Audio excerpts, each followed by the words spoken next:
Hi, everybody. I'm Kyle LeConte. Welcome back to another edition of VCTV. We're excited to have you on this Thursday's episode, which we have a double feature of, a lot to talk about, everything around money. We're talking about commerce. We're talking about fintech a little later today. But right now, we're going to talk about what's happening in the entire world of us as consumers and e-commerce, the new way we buy everything. Very few people are going in and out of stores. Instead, we're buying everything in bulk and everything online in ways we never have before. Nintendo Switches, as I teased yesterday and I teased earlier this week, are still sold out everywhere. People buying these things online. Apple laptops, you name it, whatever good and service it is, if you can find it online, people are buying it, from our very basic needs and necessities all the way up to our luxury goods, even including the food we eat every single day. Now, what impact does this have on the rest of our lives? How long will this last? Where are the opportunities as investors should we be paying attention to? As entrepreneurs, what should we be looking at? How should we be building? How should we be scaling? And how should we be readying ourselves for the future as this starts to take over as a norm for us around buying goods on the e-commerce side and not as much potentially on the brick and mortar side? But I'm not going to go into that. I'm going to let our speakers talk all about that today. First and foremost, before we get kicked off, as we do here on every episode, we'd like to thank you, our audience, for tuning in. Really appreciate you being here. If you like what you hear at any moment, click subscribe, give us a thumbs up. Feel free to reach out. Elena, the LA Token team, and myself would love to hear from you on how we can improve the show, and also if you would like to be on. As investors, if you'd like to share your thoughts like those today, we'd love to have you.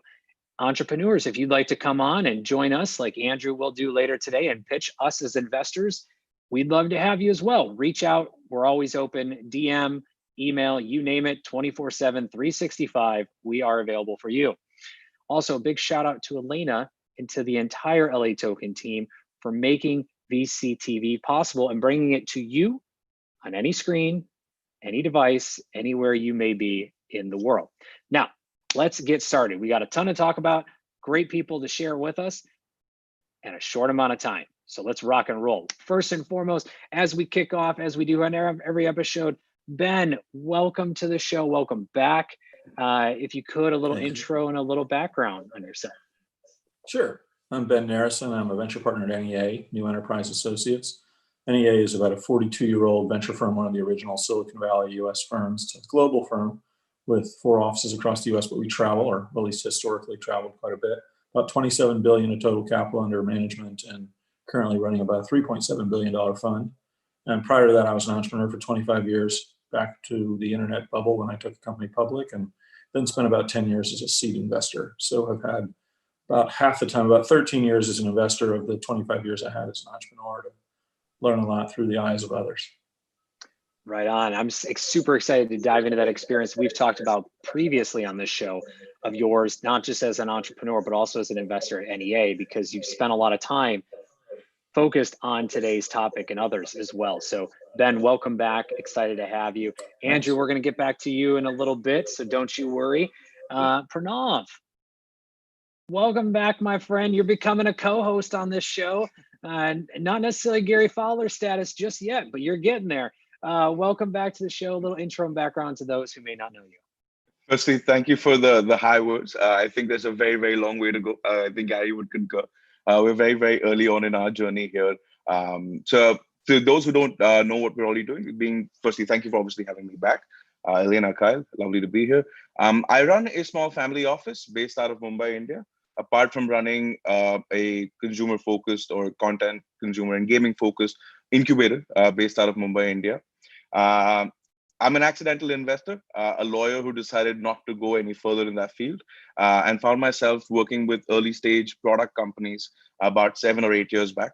And I've been in the space investing in early stage companies, around probably 25 to 30 companies over the course of the last 4 or 5 years. We go fairly early. Pre-seed in the Indian context is the way we put it. Very often, even more so at a white paper stage. It's a lot about the relationships we build and the people we work with. So pleasure to be back and excited about this conversation. Awesome. Welcome back. And thank you for all the good topics around gaming and everything yesterday. It was a good good conversation that we had. Emmanuel, welcome to this edition of VCTV for the first time. This is an honor. A little intro, little background.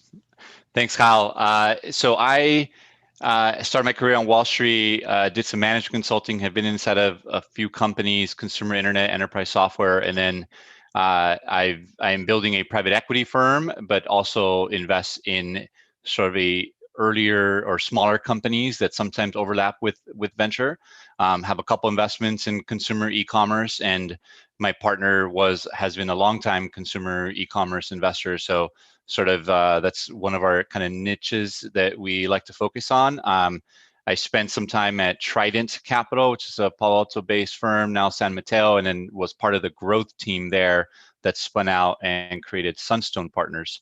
That's my background, and now the firm that I'm building is called East Los Capital. Wonderful. Welcome to the show, and excited to hear about more about what you're doing. And investors, one of the things we do like to do here as we're running through is also hear great examples. So those companies you may have invested in the past, don't be shy to talk about them as we move into our next topic. It's really great to hear those war stories, positive and negative, nonetheless, lessons learned. Gary, many of them. Many, yeah, especially in this space, which we'll get to. Gary, welcome back to the show, my friend, my co-host, my man. Yes. How are you, Kyle? Good to see you again. You too. You know the drill. I don't even have to direct you. You know it. Yes. So my name's Gary Fowler, and actually on this topic, I started one of the first e-commerce consulting companies back in the roaring late 90s, and had gotten investment from Broadvision. So I actually exited that before the dot-com bubble burst. So I was real lucky, but my heart was in. I actually did Delta and American Airlines' first websites back in those days. So anyhow, I'm a serial entrepreneur. I've done 15 companies. The largest exit I was involved in as a original management team, on the original management team, a Click Software, sold in August of last year for $1.35 billion. I'm an AI guy, love AI. I started Eva, which is a AI company located in Menlo Park. It's a company that we started 4 years ago. It's closing on a $700 million company. And I just love it. I've written 60 articles, actually 63 articles in AI in the last year. So I just have my next one being published in Forbes. So I love this stuff, and great to be here. Thank you. And we're not even in the end of Q3 yet, Gary. You got 20 more articles. Get ready, ladies and gentlemen. This is your man for AI. But last but not least, Henry, welcome to the show for the first time. It's a pleasure to have you. Little intro, a little background on yourself as well. Absolutely. Thanks for having me, Kyle. Love working with you. First time between you and I. And then obviously I've been on the token quite a few times. So Henry on here, I primarily have two hats. I have an advisory firm that does interim CFO work with startups and SMBs, primarily focused on finance, operation, and strategy work. And then the second hat is I'm a venture partner for a venture fund looking for early stage companies to invest.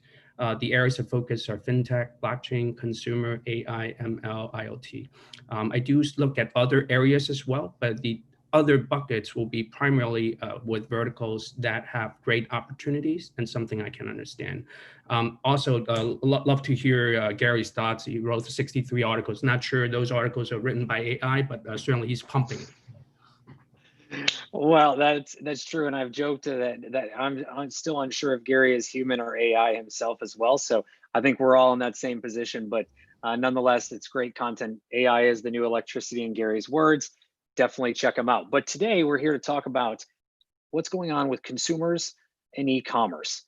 So much, as I mentioned in the pre-show, has changed in this area. I just did a quick look up while intros were happening. Etsy. Once a niche site, marketplace for tons of at-home made goods and just great products, just did in last quarter, so Q2 of 2020, did almost $350 million in mask sales. I want to throw that out there as a stat, because if you go back in Etsy's earnings, I'm sure you're not going to see that for one single product. You may see that as a total sales, not necessarily for one single product set.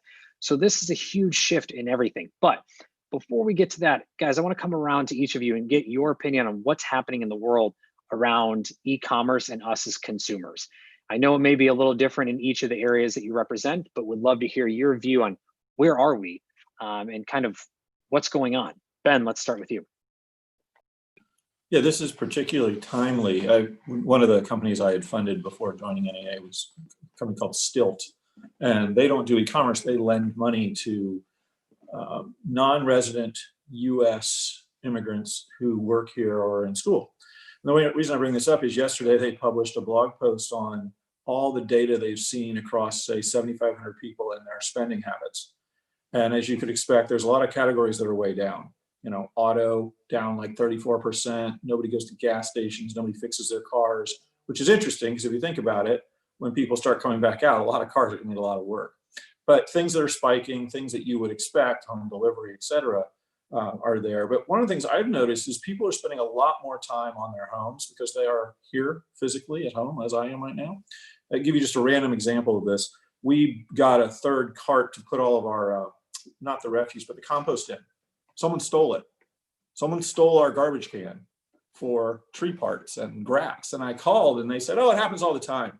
They said, we've delivered 1,000 new carts in the last month and we're out. There are none for you. You have to wait till September. So I started looking into this a little bit more, and basically home improvement products are going crazy.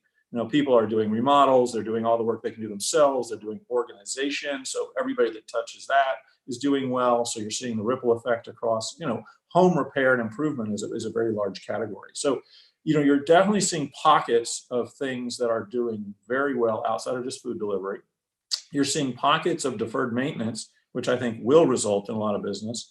And you're just seeing people have a lot more time. So the last point I'll make is that we're just seeing more and more companies that are seeing significant growth in sales. I talked to a company in the e-commerce space yesterday. It's a web-born brand, some really interesting products, really like their focus. They're going to grow 4x this year over last, and they're a very small company. And they're doing it almost all word of mouth because people have the time to dig out there, find the things that express themselves, find the things that they need. And there's plenty of products. The Nintendo Switch is one example, but there's a lot of others that, you know, you couldn't get basketball hoops for quite a long time as an example. So lots of different categories. It is a temporal reality. And I think that what will happen is you will see this launching of volume for a lot of types of businesses. And I think a lot of that'll stick. And that's what's pretty exciting because nobody's going back to the old way of doing business. And that's true in commerce as well. Yeah, and we talked a little bit about on yesterday's show around travel and hospitality. And to your point, I brought up the camping chair example. I ordered a camping chair that normally would be here in 24 to 48 hours. It's been 3 weeks. I don't know. I just wanted to sit for a weekend, and now I can't. So, by the way, I ordered some UVC lights, which are used for disinfecting. It took 3 months. I just got them yesterday, and I ordered them in February or March. So it's wild. And this also plays into a previous topic around logistics and the idea of hyper localization or hyper logistics that we're going to be potentially moving into as a trend we've started to see with a lot more brick and mortar retail outlets opening up as these logistics centers more localized, to Ben's point as well. So get ready for that. Emmanuel, I'm going to come to you next. What are you seeing in this space? How are you seeing things kind of unfold right now as the current state? Sure. So I'll have my vignette stem from a couple of investments that I've made. One in a company called Nadine West, which is in Austin, Texas, and they're in the kind of subscription box service delivery. So it is consumer e-commerce, but it's a different business model, right? And most people would probably know about Stitch Fix and some of those types of business models. They've actually what I take away from this is that they've adapted immediately to the COVID-19 environment, in that what they were shipping before, they're still shipping some of that, but they also added like masks and other things that their users and customers wanted. And so what I thought was interesting is how are all these consumer plays that are more, they have to react faster than, let's call it an enterprise software business, right? Because they're actually talking to customers, to consumers on a regular basis. And so the nimble ones, the ones that either are well-funded or they are profitable already, or they're just more nimble for whatever reason, they're the ones that have reacted faster. And those are the ones that are doing even better in COVID-19. And so Nadine West is doing great. Without sharing all the numbers, they're double figures, in terms of millions of revenue, and just continuing to grow. The growth rate actually has not slowed down during COVID-19. So just a great kind of example. Another company I'm invested in, this is actually in Mexico, a company called Glitzy. They actually got impacted a lot because of COVID-19, because their services were essentially wellness services on demand, a domicilio in Spanish, at your door, right? And so all of a sudden everyone's like, whoa, don't come to my door.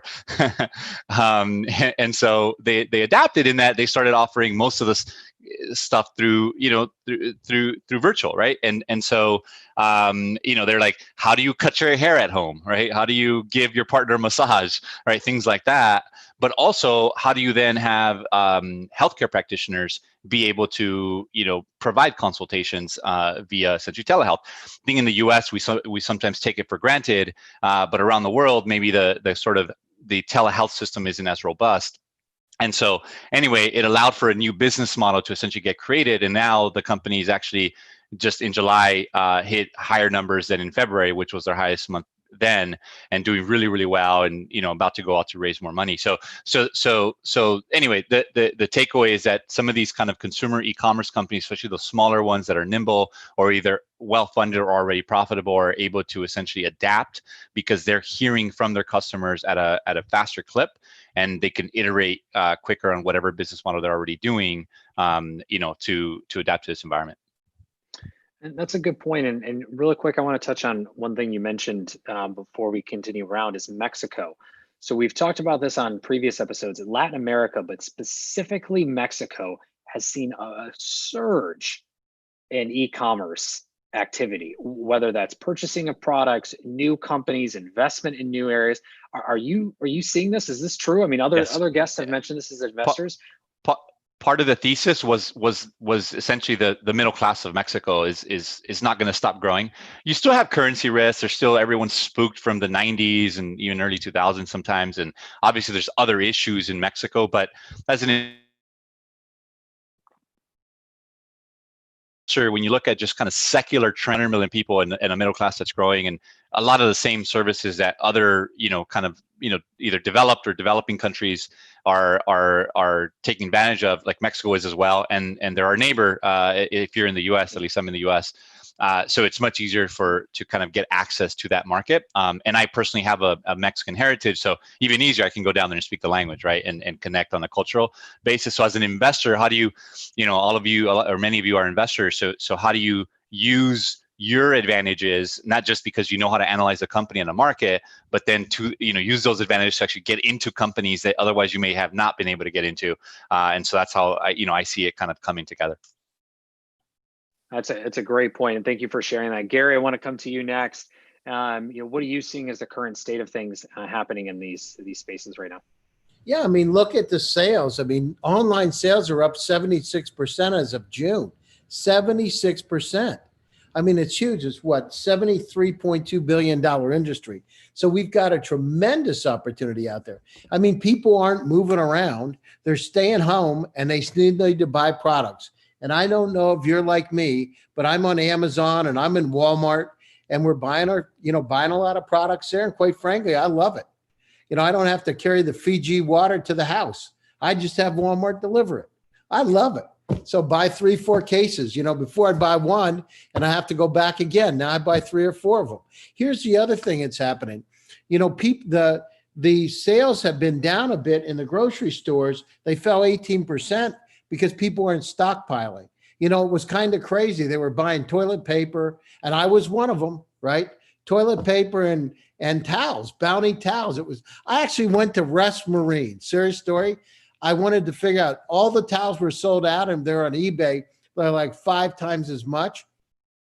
I went to West Marine and I bought Scott towels for boats. I bought a whole case of them. And it was the only place I could find them for a reasonable price, and they're still double the price. So, you go out there and we still have that mentality. It's still a good thing with all the COVID that's out there to stay away, to social distance as much as possible. But at the same time, Kyle, you got to live your life. So I think that, this is not going to stop in the near term. I mean, we've got until this vaccine is approved to get through this. I mean, this herding mentality and everything else. I don't know about the rest of us here, but I'm not so interested in doing a herding mentality because I really don't want to get it. Because everybody that I know had it, including my daughter, said it was not good. So I'm not interested. So I think it's going to keep expanding. We're going to, people are doing things differently. Think about it. Our whole idea of shopping has changed. Look at the stores that are going out of business, right? I was just at Pier 1 Imports, stopped by. People got the masks on. They're having their discounts. We are fundamentally changed, and the companies that really adapt and really use artificial intelligence a lot more to be able to figure out what kind of products and services we want are going to win. Cross-selling, upselling, those kind of things. Now it's the time. You've got eyeballs. You've got an audience. Look at MacBooks. Apple sales are going through the roof because people need phones and MacBooks. It's crazy. It's true. As a fun point on the MacBooks, I mean, they came in stock and then sold out, even though they have new ones coming out potentially. We'll just say as a rumor, they are selling out. And you're right. Products, Ben mentioned this as well. I mean, webcams, as something as simple as a webcam, because people are working from home, were sold out for weeks. The joke Ben was teasing me about before the show about mics, Yeti mics, these types of things. All of these products, to Gary's point and to others, data, first off, products are selling out. People are leveraging data better than they have before to figure out where these products are going and leveraging that to better serve on a logistics purpose as well, which is creating a whole new world and hopefully new products as we start to move into the future. And Pranav, I see you shaking your head. I'm coming to you. I want to know your perspective, and then we're going to get into India as well. And then Henry, I'm coming to you right afterwards. So Pranav, what are you seeing as kind of the current state of things around e-commerce? It's been probably the most unusual exponential growth from a consumer behavior and how people are purchasing and how people have sort of come online. It's such accelerated digital adoption where individuals who 8 months back were absolutely nowhere near the funnel of being a transactor on any online platform are suddenly opened up to the idea of it, whether it be through convenience, through absolutely having to, whatever may be the reason. And India has an active English sort of e-commerce user base of about 250 million odd individuals. Whereas when you look at the entire rest of the country, we're a country with 22 scheduled languages and a lot more languages across the entire diaspora of the population.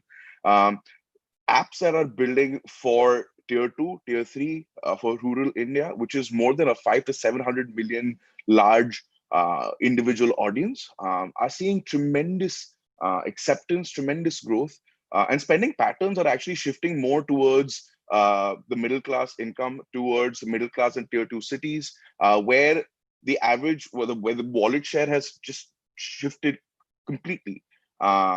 People have also started going from spending on wants, from needs to wants in various scenarios. Like Ben mentioned and various else mentioned, people are sitting at home.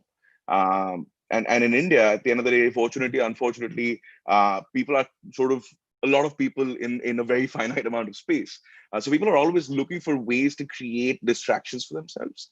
And we face the same supply chain issues with orders not coming in for long periods of time. But the unprecedented amount of capital that's flowing towards consumer enterprises and unique niche businesses. And I'll give you an example. There was a company that it basically does non-alcoholic beer, which caters to a very unusual segment of the Indian market. In India, a penetration for a beer company is fairly minimal.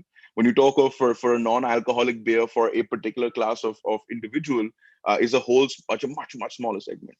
But the kind of traction that they've seen over the course of the last 6 months has been tremendous, because their sales used to be seasonal. But suddenly all of their users were sitting at home looking for ways to sort of keep themselves happy, entertained, and the numbers were actually flying through the roof. So I think the forced digital adoption is going to take this organized retail market of less than 20% to hopefully 30 or 45 or 50% over the course of the next 3 years.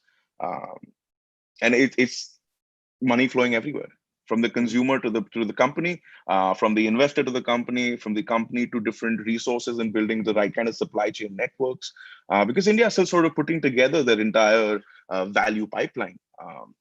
Hence, there are a lot of opportunities across the board. And hopefully probably playing Ludo King. Absolutely.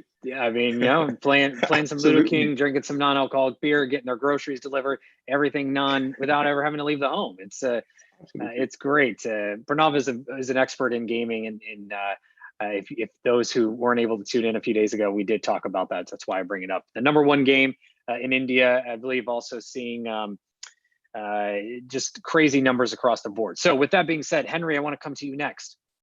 You sit in a very unique part of the world. Absolutely, yeah. So I'm in New York City. We had the title of epicenter of COVID-19. Luckily, it's not anymore. Fortunately, unfortunately, shifted down south in our country here. But anyway, I'll make a few comments. That has been touched. A lot of things, great things, been touched by my colleagues here. So I want to talk about the history of e-commerce first. So if you look at the history of e-commerce, it's the advent of internet. So it was invented in the 60s by the government. That will commercialize literally in the mid 90s. The first web browser was called Mosaic by Netscape in '94, Andreessen. They call it A16Z. It's part of the co-founders of the fund. Then shortly thereafter, you got Amazon, who opened a marketplace. In the late 90s and early 2000, there are many companies trying to do like these sort of direct-to-consumer type of businesses. Just to name a few off the top of my head, 20 plus years ago. eToys, online selling toys, and you have a web van, literally selling grocery online, both of which among many went bust. Were they great models? Yeah, they were. But unfortunately, just the timing was off. Fast forward 20 years later, so e-commerce have been humming along, the last 20 plus years. Certainly have accelerated as a result of COVID-19. People were locked down. People were concerned. They could still go to stores, but some of them were concerned about, catching the virus. So they were just ordering a lot of things online. I invested in a company. It's a lot more than anything else. It's basically an e-commerce for innovative beers.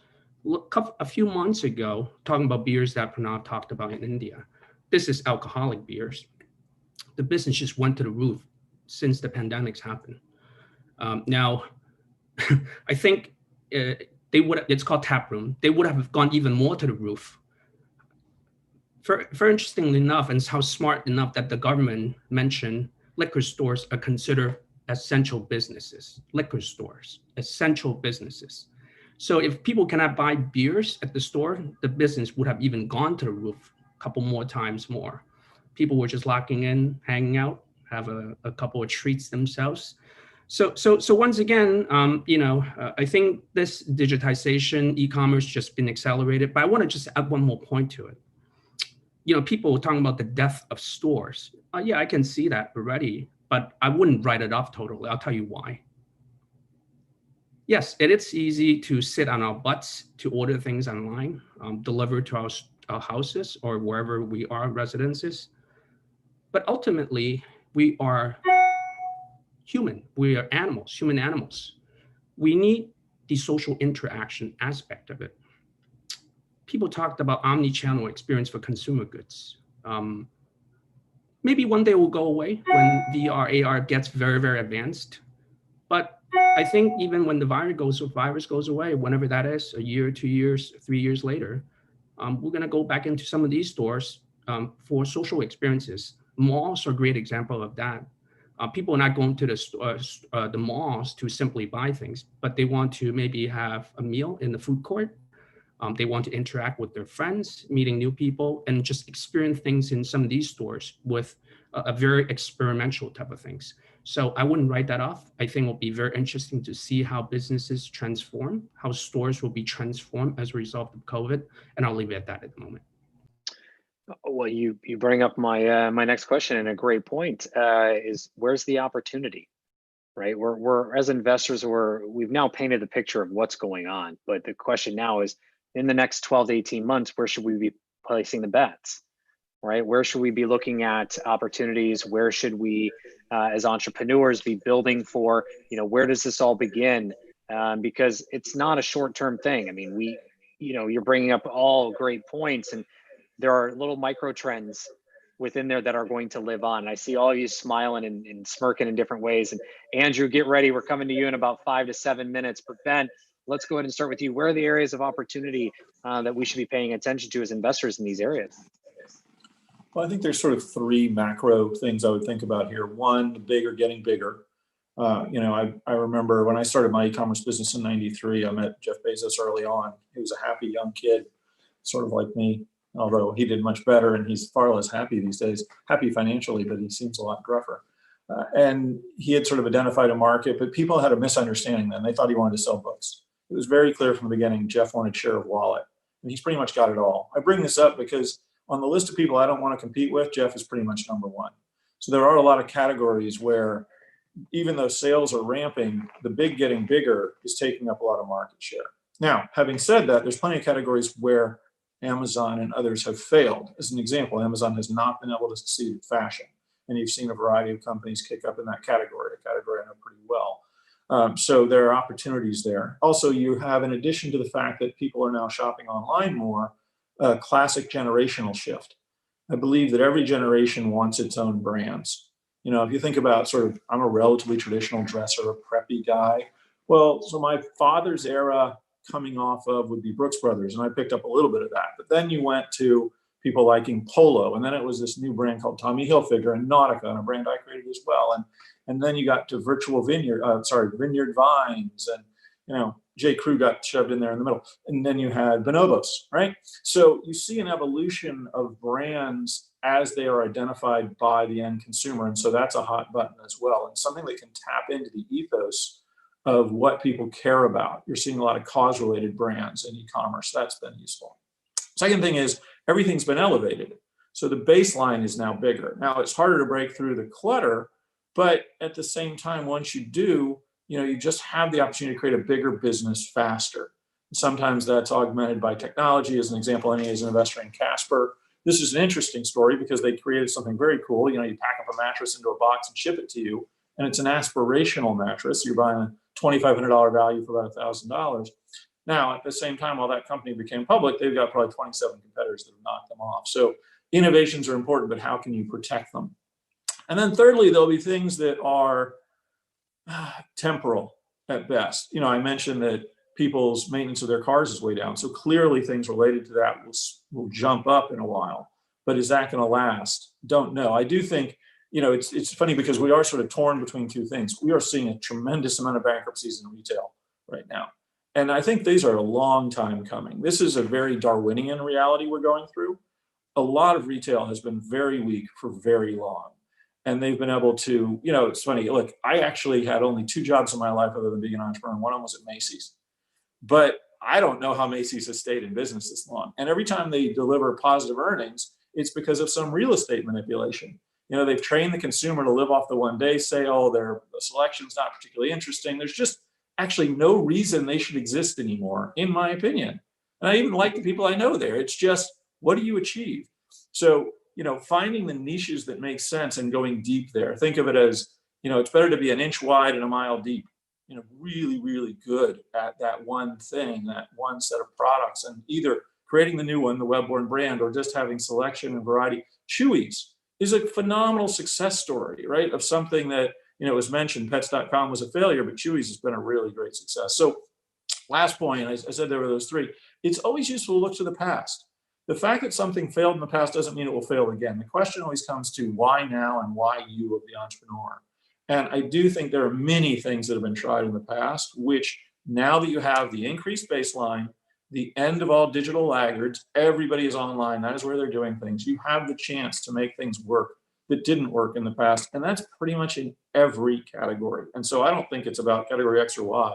I think it's about anything and everything that hasn't been conquered yet. Absolutely. I mean, look at Shopify.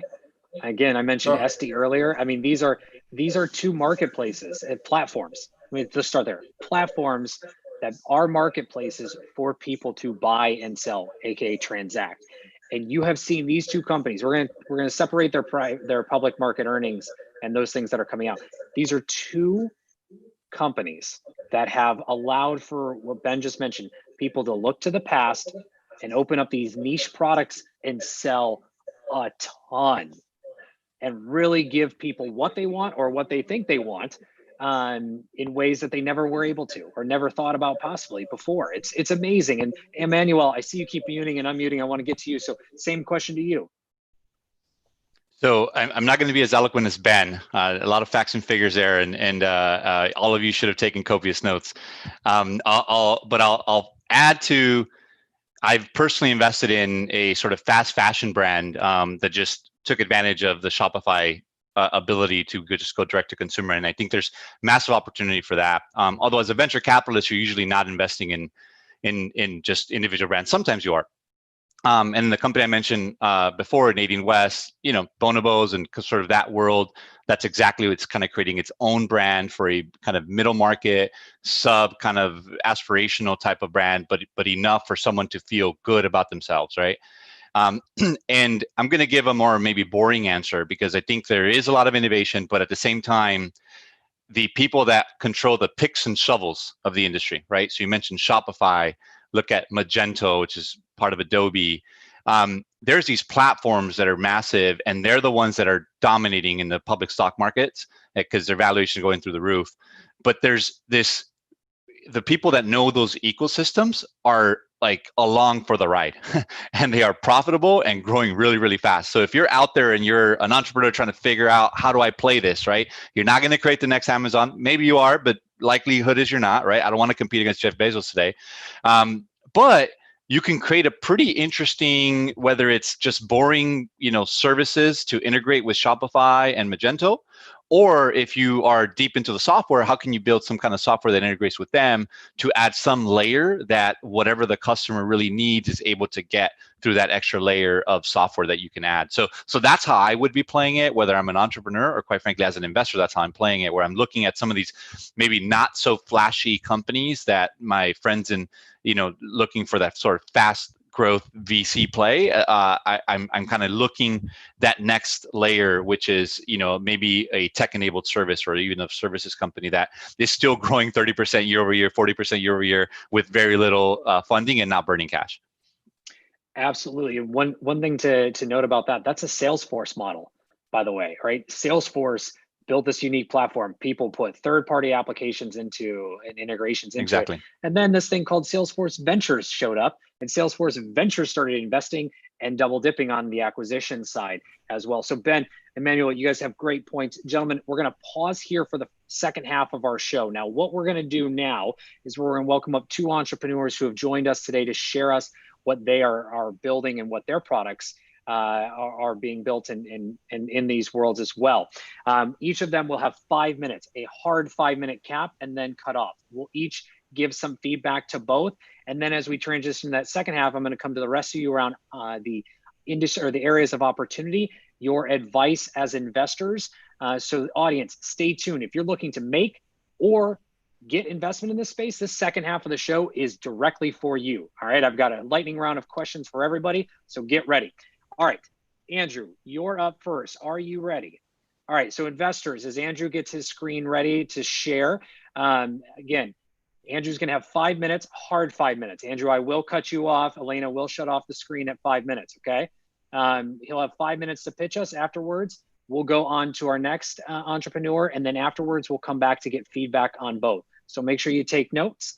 And with that, Andrew, if you are ready, I'm gonna start the clock, okay? All right. Hi, everyone. Nice to meet you all and see you again, Gary. And it's very relevant. We're talking about e-commerce because Tune.fm, my company I'm going to tell you about, we're sort of creating a new form of e-commerce based on micropayments. So it's the evolution of e-commerce that goes past the single transaction and into streaming payments that happen seamlessly under the hood. So Tune FM is a music streaming platform with an integrated micropayments token, and it's a marketplace that facilitates transactions between artists and fans that happen autonomously. So the music market as a whole is approaching 20 billion, and only in the last few years has actually been growing very significantly, 20-30% per year, after declining for over 2 decades from being totally hit by Napster and downloads. And so what's driving this growth is this huge uptick in streaming and the subscription business model that they have of 10 or 20 bucks a month. But there's still huge problems where artists are squeezed and get less than half a penny per play, and sometimes it takes over 2 years to get paid. So there's a lot of gatekeepers and barriers to entry, and a lot of sort of geographical siloing with the licensing paradigm that's out there. So our mission is to democratize music for all people all around the world by leveling the playing field and enabling artists to go direct to fan and control their rights. And if artists are already licensed or on a label, they can keep their existing agreements. But for most artists, the 99% of unlicensed music out there, we're cutting out the middleman and enabling them to earn a living by taking out what's essentially over 80% of the money going to the publishers instead of the artists for streaming. So we're going to flip that on its head. So we start with a music discovery platform that's essentially a social network, as well as a streaming platform like Spotify, where artists can basically create their own pages, upload their own music. We only accept lossless, high fidelity music, and we have a lot of really great music and audio technology under the hood that's running that. And essentially, there's a non-exclusive hybrid license that allows us to stream their music for compensation in jam tokens. So the jam token is our own proprietary cryptocurrency, and we're actually the first token to ever run on Hedera Hashgraph. So we developed a totally new token protocol that's essentially a sharding architecture that's never been done before with parent and child smart contracts that enables us to run a similar to an ERC20 style token, but because Hedera Hashgraph is a distributed ledger technology and directed acyclical graph versus a blockchain, it's still cryptocurrency, but it's a completely different architecture, makes it way faster, more secure, way lower fees. And because Ethereum and Bitcoin fees can be $5 to $10 and things can take sometimes hours or days to actually process, micropayments and these types of new business models are not possible with the traditional blockchain tech. So we need something that's sort of best in breed, next generation of distributed ledger technology, and that we identified as Hedera Hashgraph, which enables hundreds of thousands of transactions per second, fractions of a penny for fees. So this allows us to have a new type of business model for e-commerce that is a sort of pay-as-you-go streaming payments that happen automatically under the hood. So when the music gets played, the artist gets paid, all while people are enjoying their time. So we presented and spoke at Hedera 18, which is the first developer conference, and we raised 100,000 to be part of the Helix Accelerator in Hong Kong. So and Helix is specifically focused on dApps developing on Hedera, and we've raised about 750 to date, and we're raising right now 1.5 million with a safe T, which is a safe note with a token option. So there's sort of both sides there. And so the way the jam token works, don't have too much time to get into the nitty gritty, but essentially both fans and artists can get paid. Artists get paid when fans stream their music, but fans can get paid for helping curate the music and discovering new music that artists are promoting. So artists can actually use the jam token to promote their own music in a sort of advertising sense where the song itself is the creative. And so there's micro incentives that we can have and gamification of different rewards and levels and badges for anything that helps the community ecosystem grow at large. And essentially we're creating a global music economy with a global currency just for music that allows all different kinds of musical goods and commodities and services to be traded, where the main commodity being streaming by the minute, of course. And we actually break it down to the second. So if you stream 12 seconds of a song, you're paying that artist for exactly that 12 seconds. All right, Andrew. Unfortunately, we just hit time. So I apologize. But again, thank you very much for sharing what you've built. As we've talked about previously on this show, it takes a lot to get up on a physical or virtual stage, nonetheless, to share what you've been working on and so passionate about. So investors, please hold all questions, comments, notes until we get done with Anish here in just a moment, as he is now up as well. Anish, are you there? All right, do go ahead and share your screen, and you've got 5 minutes, just like Andrew, on the clock. Sure, just let me pull up my screen. 5 minutes goes fast. It does. Yeah. Better than 2 and better than 4. Don't worry. We all right, Okay, Anish, are you ready? Yeah, I'm ready. So I hope you are able to see my slide decks. We're So, good. yeah. Go ahead. Yeah, so let me quickly go through what we are trying to do. So we are Levinsense. We are looking at chemical and oil and gas sector. Essentially, that is where the key disruption is going to happen by digital platform. And there are 3 key things we are looking at, from the financial efficiencies, operational efficiency, and productivity performance. And I'll talk about it. What is the challenge today which we are trying to address? It's all about the oil and gas and chemical industries. Is the data. Today, less than 10% of data is being used for the plant performance improvement. There's a lack of reliability-oriented maintenance, and the key challenge is the process variability, the OE losses, which essentially the entire value chain is getting impacted by lower yield and energy losses. So we see an opportunity to impact this industry by almost $2 million an year for a mid-sized kind of plant by leveraging our AI platform. So that's essentially is what we are working on. This is the opportunity size for the entire end-to-end process improvement, which is a much larger opportunity size of $300 billion. Essentially, most of these aspects we are covering in our platform, be it the processes optimization, making the furnaces more smarter, bringing a smart plant operations, and integrating with energy efficiency and safety features. So that's pretty much which we are addressing, specifically starting with oil and gas and chemical, but it can be expanded to metals and the pharma manufacturing as well. So this is what is our solution is in a very simple terminology. The solution converts any kind of equipment, a typical OT equipment, which is operational technology equipment, by leveraging this platform called iSense4i into a digital twin that can give the predictive and the prescriptive insights into the real-time performance of the entire downstream processes. We have filed a couple of patents around it, and this is what we are trying to do in terms of leveraging this platform to enable all kind of a cognitive functions for cleaner and optimized streamlined production process, which can create the factory of future. It can enable the remote plant optimization by giving a complete visibility inside the plant operations and minimize the workforce needed for the floor, specifically because in the post-COVID-19 situation. And there is the entire solution is enabled by digital twin templates and Smart Edge, which is a secure and versatile connector that can connect to any of the OT systems. It's a plug and play platform. That's essentially, we have already done 2 live deployments, one with a large chemical ethylene plant in US, where our platform is already live, and we are working with the second customer in US which is an oil and gas customer. So this is all our platform is about.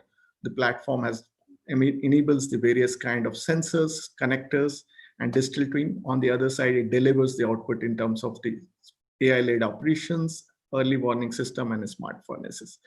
Just to quickly give you the savings that a typical large-size chemical plant can see in the entire lifetime by having this platform is between $20 to $100 million, because that's the lifetime life of a typical furnaces, which is typically 15 years lifetime of a furnace, where we can bring in and we can improve the overall efficiency of the furnace. Not just the furnace, even it can take care of rest of the other surrounding equipments like heat exchangers, steam boilers, and other equipments.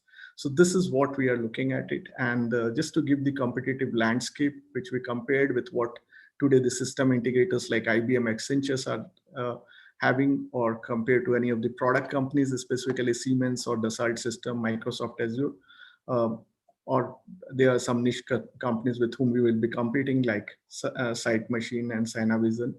So we have compared our solution. We found that our platform is domain specific, integrated platform that can host all kind of features in one platform, which is today market is missing today.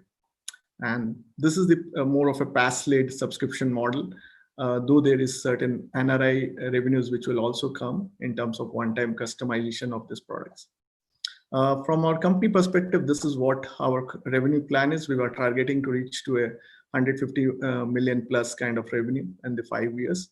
We already have clocked 150K and we did a 200K seed round last year. Yeah, that's all I just wanted to right. Yeah. Perfect timing. You ended right on time. So guys, again, thank you very much for both taking the time to share with us what you did. One quick piece of advice before we get to our investors for their feedback for each of you. When an investor has to drop their glasses down and get really close to the screen, I won't call out who, that's a sign that you've got a little too much on your slides. So take that to heart when you go back to look at your pitches and review them. Think about having both an investor pitch that you send so they can print out or they can read in more detail, and one that you present. And one that you present has a little less information. You're talking, you don't want us reading, you want us listening and being engaged. So just something to note, it happens to all of us. Been there, done that as well myself. So just something as advice for each of you. Now, let's start with Andrew. Guys, I'm gonna look to each of you. Ben, you're unmuted first. After that, I'm gonna come around to each of you for quick comments and feedback for Andrew, and then we'll do Anish, and then we'll get to the second half of the show. Andrew, you're up first. It won't give you much time to respond, so just hold comments. Everyone's available to connect afterwards, but I wanna make sure they give you feedback as well. Ben, let's start with you. Any feedback or comments for Andrew? So I think it's a very crowded space. The biggest question I would have going into this would be, why will the end consumer jump through these extra hoops to enable this model when there's so many models that fill their need? I've learned the hard way. You know, I ran a menswear company. We made everything in the United States. We were very proud of that. Nobody cared. You know, the sort of better version of what was out there. What they cared about was the product was better than other people's product in terms of its visuals. So I would really want to understand why someone, and particularly once you're using a token, now you've elevated the need for technical expertise to a level that's quite significant. You know, my daughter's perfectly happy with Spotify. Why would she move over? Now, last point though, Patreon's a fascinating company. I think they're doing a great job. You know, is there a model like that? Is there something that just creates that extra level of connection? And maybe that is exactly the point. But having said that, you know, you're adding a lot. You know, they've got to care, they've got to want that extra connection, and they've got to enable your token. You know, that is usually one challenge is plenty. 2 or 3 seems like a lot. And maybe to Emmanuel's point too, you are an integrator for some of those companies like Spotify, Pandora, and others as well, or Apple Music, as there's many companies doing that. So there's an opportunity for you too, Andrew. Emmanuel, any comments or feedback? I might have stole your thunder, so I apologize. You said exactly what I was going to say. but on Ben's note, it just felt more complicated than it needed to be. And I personally would have loved to just look at kind of financials, but like, you know, 2 to 3 years down the line, more unit economics, right? I love the kind of slicing up of this whole transaction and this whole ecosystem, because maybe there's some value that you can extract out of transactions that are happening. I get the macro trends, I get the reversal on kind of the business and the revenue growth, but just kind of making it a little more simple and then getting to like what this business will look like actually. Awesome, thank you. Henry, any feedback? Yeah, so I think a lot of comments were made, but I'm just going to make one very simply. So, you know, I have always made a prediction. I could be wrong. I think in about 10 years, we're going to have a lot less cryptocurrency. I think we're only going to have a very small handful, if any. That's number one. Number two is, you know, I think something for the founder to think about. You know, there are a lot of projects talking about utility tokens. I think I'm very big on CBDC. That's another topic. Happy to make more comments, you know, whenever that is, than cryptocurrency. Not that I don't believe in cryptocurrency, but the question is, do we need that many utility tokens? I think Andrew talked about utility tokens. It's not a knock on the project. I totally get it. You know, it's a direct to consumer. It's a marketplace. You know, cutting out the middleman. You know, traditional music house who takes a big cut. But you know, with the utility tokens, do we need that many? You know, something for you to think. I think I have my answer to that. I think something for you guys to think about. You know, as you're building your project. So I'll leave it at that. Awesome. So guys, I want to switch real quick over because we are almost at time to Anish, sorry, I apologize for mispronouncing, to see any comments or feedback from him. Pranav, let's start with you, Ben, Gary, and we'll go around. So Pranav, any feedback for Anish? Sorry, I dropped off for a second. Okay. Yeah, I think Anish, just one of the fundamental things I think that Kyle pointed out too. I think driving the narrative as any sort of founder, any promoter, and being able to sort of find the right things to speak about in the context of what you're speaking about. I heard a lot about efficiency. I heard a lot less about the product. So I mean, if I'm being very honest, I don't think I heard enough to be able to gauge the full utility of the product. You hear efficiency, you hear sort of the kind of product that you're looking to build and the market and the sort of size that you're looking to cater to. But I think the focus can be a lot more about how the product offering itself is perhaps unique, and what sort of is the linchpin to why someone would want to gravitate to this particular opportunity as well. And for someone who's been in this space for a long time, you know, the things that I remember from the presentation, which is good and bad, is digital twins and IoT. But what more? Where's the meat? I want to walk away thinking this is something I know we need or can invest in. So Gary, to you, Ben, to you, and then we're going to come to yeah, I mean, I just want to say, you know, just in general, guys, and then I'll drill down in terms of for Avnish. But I mean, the situation is when you're doing these kind of online presentations, you got to wow them, right? So you got to like catch their attention right off. And, you know, you want to practice. You want to have intonations of your voice up and down, in and out. So it's highly important. The other thing is, I love what you're doing, Avnish. And I think from my standpoint, I know a bit about AI and the Internet of Things, especially applied to manufacturing. So for me, it's sweet, but you gotta like make it captivating. The difference between sweet to somebody that knows and captivating for other people that don't is just drill down. Guys, there's a rule, guy, check it out. A good friend of mine, Guy Kawasaki, wrote the 10-20-30 rule. Check it out for PowerPoint presentations. Seriously, it works. What you don't want to do is you don't want to make your PowerPoint presentation look like it's a research project because it's not interesting. Entertain the people. Half your job is information. The other half is entertainment. Entertain them. Make it exciting. And if you talk about what an ROI is at the end, doesn't matter who's on this call right now, they're going to listen to you because that's where it really hits home. That's where it really hits in the pocket. So talk about that. And the other thing is revenue. If you've got revenue, that always gets people attention, then build up from there. So I like what you have, Avnish. I think it's interesting and there's an opportunity with it. Ben, any feedback or comments for Anish? So this advice is all really good. It follows what I would say. I will keep this macro. My son recently was asked to write a cover letter for a job opportunity. He showed it to me. I said, you know, it's too long. I'm not going to read it. Go fix it.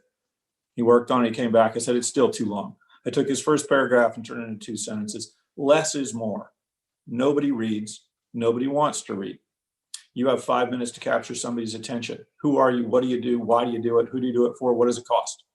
You know, what's the value prop? There's an old saying, keep it simple, blank, right? Like the only thing you can do in an initial pitch, and this was something that took me a hard time to learn. By the way, you do something I do all the time. I try to get everything I know into that minute or 2 minutes or 5 minutes, like, blah, blah, blah, blah. But people don't process at that level. Fine, don't bury the lead, which you did, but you got to at the last point, you know, savings of 10, 20 to $100 million. Awesome. We do X, which saves you Y, and here's why it's going to be enormous. Like you've got to find the hook because all you can do, and this is true for any entrepreneur pitching in 5 minutes, you might think if you put it all in there, people will get so excited that they want to find out more. No, they listen to what you say. And if I am reading that document, I am not listening to you. And I was the guy who was like, wait, what is that? It's like, there's a saying in venture I learned the hard way. It's called an eye chart. where, you know, you just it's an exercise of your ability to read. So think about the fact that this is my final and most core point for all entrepreneurs. All you can do in that first meeting is get the hook in the mouth. If you don't get the hook in the mouth, that fish is swimming away. Okay, the reeling in can take months. You have a deck of reeling. You have a multi-month reeling in deck. What you need is the deck that gets the hook in the mouth, gets people excited, and makes them want to learn more. That's where I think every entrepreneur should focus in these accelerated, time-starved environments. Absolutely. Great advice. Thank you all as well. Now, guys, we are at the top of the hour. So Andrew and Nish, here's what you get. 30 seconds, and I will cut you off. 30 seconds. Give a shout out of where everyone can find you online. All right. So one-liner, and where can everyone find you online along with the company? And then investors are coming to you for closing thoughts and where everyone can find you, so that not only Andrew and Anish can connect with you, but so can our audience as well. Anish, let's start with you. You were last to go. A quick one-liner, and then where can everyone find you online?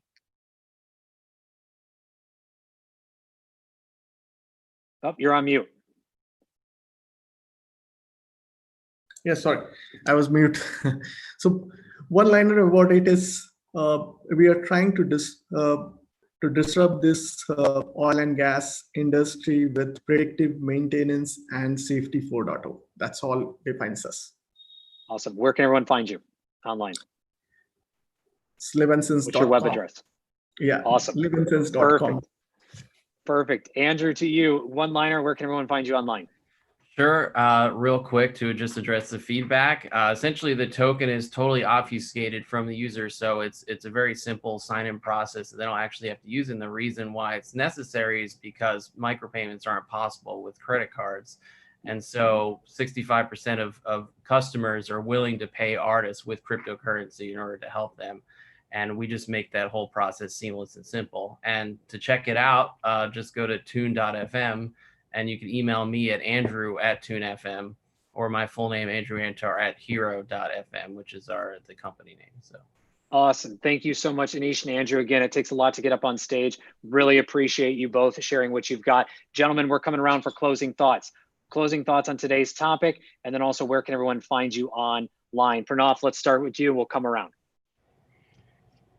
Closing thoughts in general, and I think that's an Indian context. One of the things we say very often in India for a lot of founders is everybody's looking for a tech co-founder. In India, everybody's searching for the next tech visionary who can help them build their product.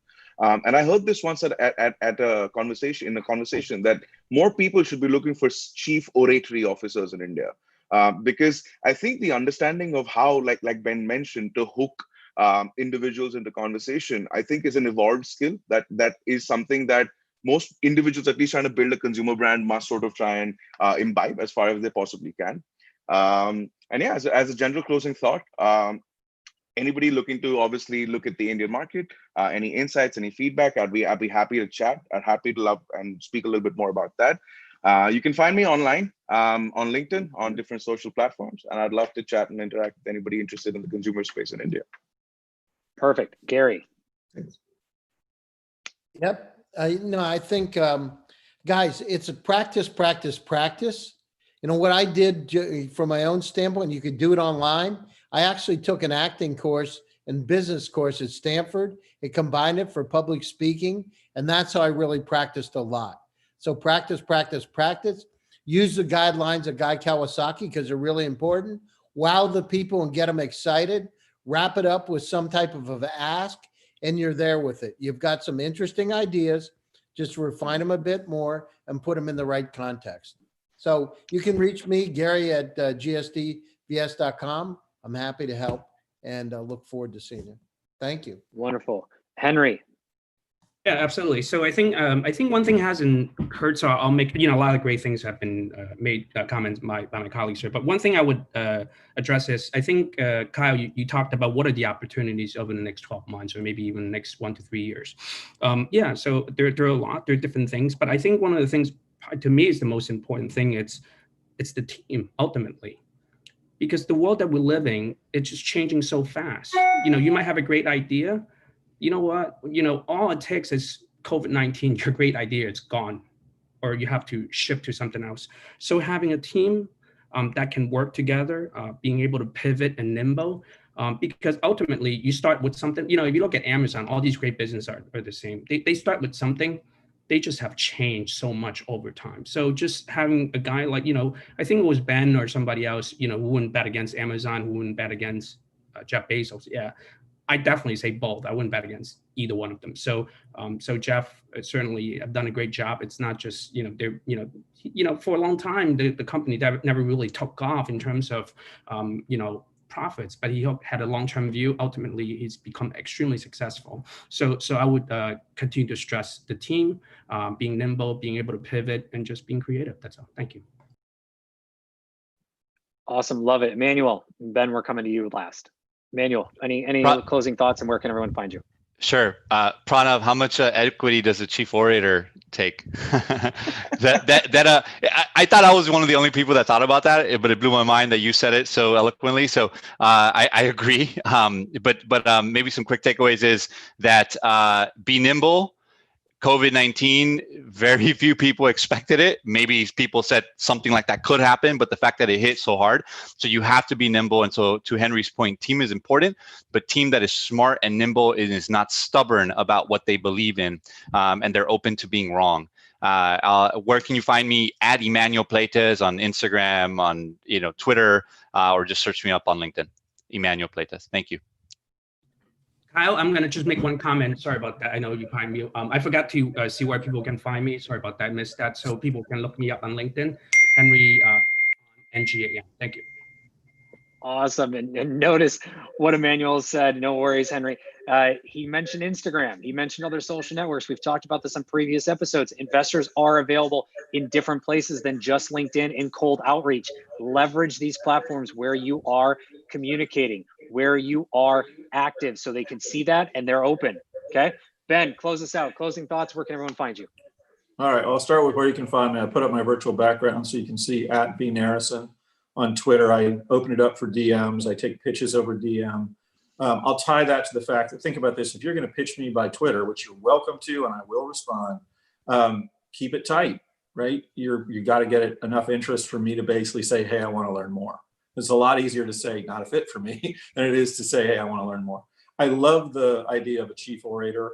I think this is phenomenal. I will tell you, so I was a freelance writer for about 10 years, and I probably learned more in learning about writing that I can communicate to my entrepreneurs about pitching and decks than anything I've learned as a VC or even as an entrepreneur myself. And I used to believe I gave too much credit to great storytelling. And what I've come to realize is that great storytelling is absolutely required. It is required to raise money. It is required to recruit people. It is required to land customers. It permeates everything. Leaders are storytellers, and leaders are the people we back. I need 5 things to make an investment: people, people, people, a great idea, and a huge market if it works. I need uncapped upside. It's the leaders in that team of people that are going to take people forward and break through the unbreakable walls of challenge. Being an entrepreneur is the single hardest job for anybody that doesn't put their life at risk that exists on the planet. And you've got to be able to tell the story to get the people to rise up and follow you, to buy your products and everything else. It is something I used to diminish my own concern for, and I realized that you cannot emphasize it enough. I love the idea of taking acting classes. There's great public speaking classes, but it also has to come from the heart. I mean, it's all just how you get yourself out there for everybody, from sources of capital to sources of clienthood. And I wish you guys all the best, you guys and gals, because it's a phenomenal journey regardless, and there's nothing better than being an entrepreneur. Absolutely. Couldn't agree with all of you even more. It is absolutely true. And to Gary's point, get shit done. He didn't say it today, but he normally does. And Pranav, you are dropping knowledge. You got today's credit. And also, we talked a little bit about how this is the golden era for India when it comes to content creation.